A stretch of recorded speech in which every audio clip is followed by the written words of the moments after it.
네, 여러분 안녕하세요. 반갑습니다.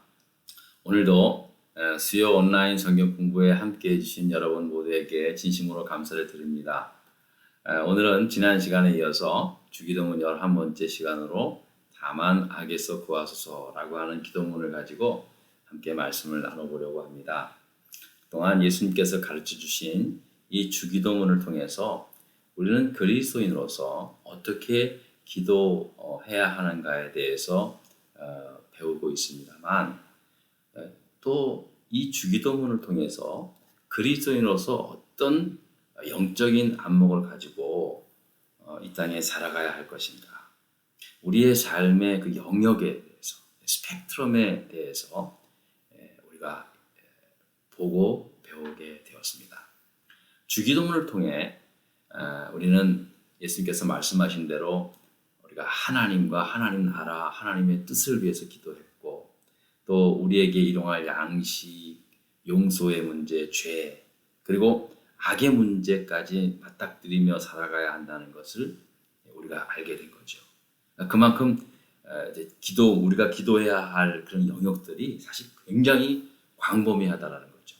근데 이것이 그냥 이렇게 기도로만 끝나는 것이 아니라 이 기도를 통해서 우리는 어떻게 살아가야 할 것인가에 대해서도 고민하면서 또 그렇게 살아가야 할 것이라는 말씀을 주기도문을 통해서 배워왔다는 거죠. 그러니까 단순히 기도를 배우는 것이 아니라 이 주기도문 속에 나타나고 있는 그리스도인의 삶의 영역에 대해서까지도 어떻게 살아가야 할 것인가에 대한 고민도 함께 하면서 우리가 기도를 해야 한다는 것을 이제 깨닫게 되는 겁니다.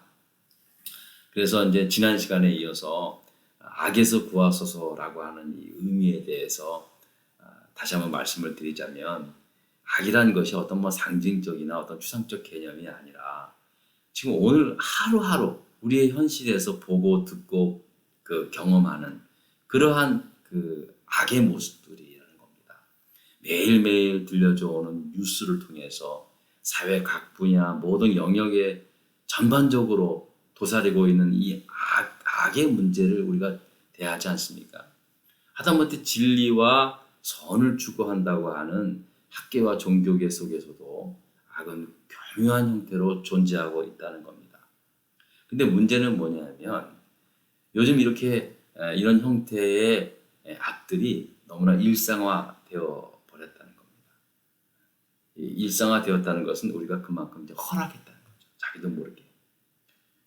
우리 사회가 말하는 공정과 정의로는 이제 더 이상 악을 구별조차 하지도 못하는, 오히려 악이 공정과 정의의 탈을 쓰고 우리에게 나타나고 있는 것을 경험합니다. 그러므로 악에서 구하소서라고 하는 이 기도가 오늘 현실을 살아가고 있는 우리 그리스도인들에게 더욱더 절실하게 고백하는, 절실하게 기도해야 하는 그러한 기도의 제목이 되어야 한다는 마음으로 오늘 말씀을 좀 나누려고 합니다. 그렇다면 이제 다만 악에서 구하소서라고 하는 이 기도 속에 담겨져 있는 그런 의미가 무엇인가? 오늘은 두 가지만 말씀을 드리려고 합니다. 첫 번째는 악에서 구하소서라고 하는 이 의미는요, 하나님, 나에게 무엇보다도 이 악에 대한 영적 분별력과 판단력을 허락해 주십시오. 이 영적 분별력과 판단력을 구하는 기도라는 겁니다. 이 악에서 구하소서 하는 말이에요. 여러분, 사탄은요 결코 머리에 이렇게 뿔이 달리고 눈은 시뻘겋고 얼굴은 아주 그냥 흉악한 그런 모습으로 우리에게 나타나지 않습니다. 그렇게 나타나면 다 도망가죠. 고린도후서 11장 13절의 이하의 말씀처럼 악은요 광명의 천사의 모습으로 그렇게 가장해서 나타나기 때문에 우리가 영적으로 깨어있지 않으면 금방 속습니다. 얼마나 잘 속는지 모릅니다. 사탄의 영은요 한마디로 속이는 영이거든요. 그러기에 우리가 악에서 구하소서 하는 이 말은요, 이런 속이는 영, 이 악의 영에 대해서 우리가 잘 구별하고 판단할 수 있는 그러한 분별력을 가져야 한다는 겁니다. 이 분별력을 허락해 달라는 기도여야만 한다. 절대로 악은 처음서부터 악한 형태로 모습으로 나타나지 않는 것입니다. 처음엔 속입니다. 그럴듯한 감언이설로, 그 다음에 뭐 청각, 시각, 촉각, 아무튼 여러 가지 감각을 통해서, 특별히 이 감성을 통해서 사람들을 속입니다. 그러니까 자기도 자신도 모르게 그렇게 속아 넘어가는 경우가 얼마나 많은지 모릅니다. 특히 악한 영은요, 어떤 집단적 어떤 그 심리 속에서, 군중 속에서 마치 그 빛의 천사처럼 그 사탄이 가장을 해서 나타나는 경우가 너무나 많이 있습니다. 그리고 이 악한 목적을 진리와 정의라는 이념의 옷을 입혀서 그 집단 전체를 속일 수도 있다는 겁니다. 그러면 이 악에 대한 피해는 이루 걷잡을 수가 없는 거죠. 걷잡을 수가 없는 거죠. 여러분, 일개 상등병 출신의 실패한 화가 지망생이었던 아돌프 히틀러가요, 그 나치당 총수가 되어서 당시 세계에서 가장 지적이고 가장 예술론이 배어 있다고 하는 독일 게르만 민족을 어떻게 속였습니까? 여러분 생각해 보십시오. 음악의 아버지 바흐, 베토벤, 신학자, 종교개혁자 루터, 철학자 괴테, 브람스, 그런 음악과 철학자, 그런 신학자들을 배출했던 그야말로 정말로 훌륭한 우수한 게르만 민족이 하루아침에 그 히틀러라는 독재자의 선동에 넘어가지 않았습니까?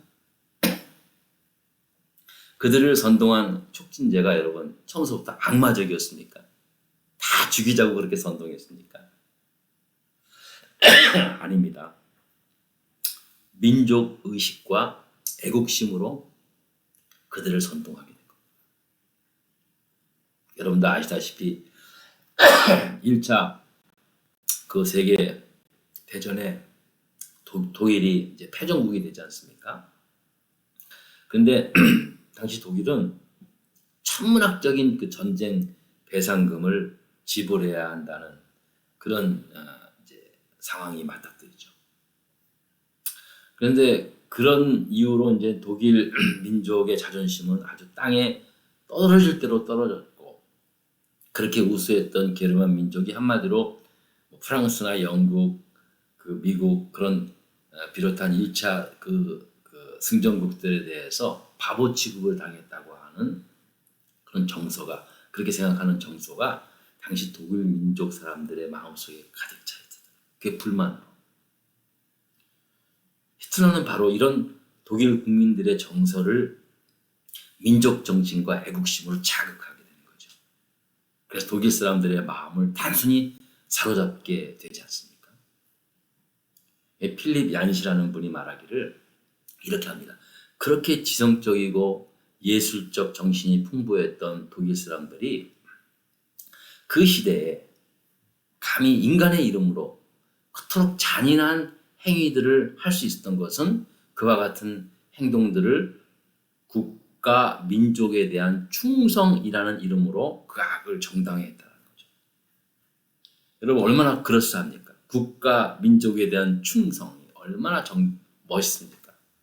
하지만 그것을 이름으로 그들이 행한 악을 정당화했던 거죠. 이게 악마의 본성입니다. 이게 악의 본성입니다. 사람을 교묘하게 쏟습니다. 그 히틀러조차도 사실은 자신도 모르게 진짜 악에 속아 넘어갔다는 사실도 모르는 상황으로 그냥 몰아나가는 것을 보지 않습니까? 그러니까 여러분, 특별히 우리 예수 믿는 그리스도인들은요, 언제나 그 군중 속에, 대중 속의 고독을 느낄 수 있는 그런 분별력을 가져야 합니다. 예수 믿는 사람들이 함부로 우리의 생각이나 그런 것들을 쏠려가는 대로 막 움직여서는 안 됩니다. 물론 사람들도 다 뭐 그런 마음들이 있죠. 저도 뭐 그런 면도 있겠지만, 그러나 특히 예수 믿는 사람, 이 악에서 구하소서라고 하는 기도 속에는 거룩한 분별력을 하나님 저에게 허락해 주십시오. 하나님, 오늘도 정말 뭐 말도 없이 일어나고 있는, 발생하고 있는 이 악한 일들에 대한 거룩한 영적인 분별력을 가지고 판단력을 가지고 살아갈 수 있도록 우리 기도해야 합니다. 그래야 휩쓸리지 않습니다. 특별히 요즘 시대에 정말 우리가 기도하는 그 기도 가운데 저는 이 악에서 구하소서라는 기도야말로 우리 그리스도인의 삶을 지탱해 나가는, 힘있게 나가는 그러한 영적인 기도라고 생각합니다. 우리가 필요하는 것도 많이 구해야 되겠지만, 그런 의미에서 여러분, 우리의 기도 속에는 항상 이 악에서 구하소서라는 그 기도가 꼭 함께 포함되기를 이렇게 부탁을 드리겠습니다. 두 번째로는 이 악에서 구해달라는 기도는요, 뭐 사실은 첫 번째랑 이어서 하는 말인데, 악한 사탄 앞에서 담대히 악과 싸우게 해달라, 그러한 기도가 되어야 한다는 겁니다. 이 단순히 악에서 구하소서라고 하는 이 말이 굉장히 수동적이라고 느끼잖아요. 근데 그런 수동적이 아니라 사실은 오히려 능동의 입장에서 하나님, 내가 하나님 편에 서서 악과 담대히 싸워 승리하게 해주십시오라는 기도가 다만 악에서 구하소서라고 하는 기도라는 사실입니다. 여러분 유명한 일화가 있지 않습니까? 우리 링컨 대통령이 이제 남북 전쟁 때 이제 남군한테 자꾸 이제 밀리는 상황 속에서 참 곤란한 상황이 있을 때가 있었는데, 어떤 그 아주 유능한 참모가 대통령께 이제 그렇게 건의하지 않습니까? 하나님이 우리 편 되어 주시도록 우리 다 같이 이제 기도하십시다 하고 그렇게 이제 했는데, 그 링컨 대통령이 그 말을 들으면서 아니다, 내가 염려하는 것은 하나님이 내 편인가 아닌가 하는 것이 아니라 내가 하나님 편인가 라는 것에 있다 라고 그렇게 말하지 않습니까?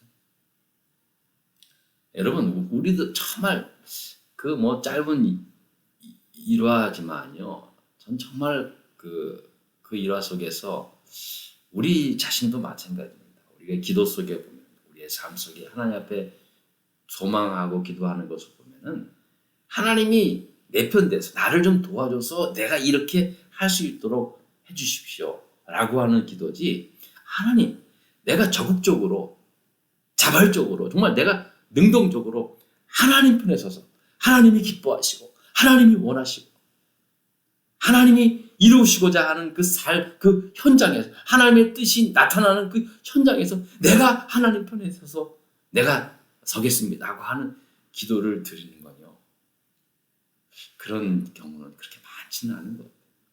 하나님이 날 도와주셔서 이렇게 하면 내가 그때 하겠습니다 하는 그러한 모습의 기도가 얼마나 많은지 다시 한번 그렇게 뒤돌아보게 됩니다.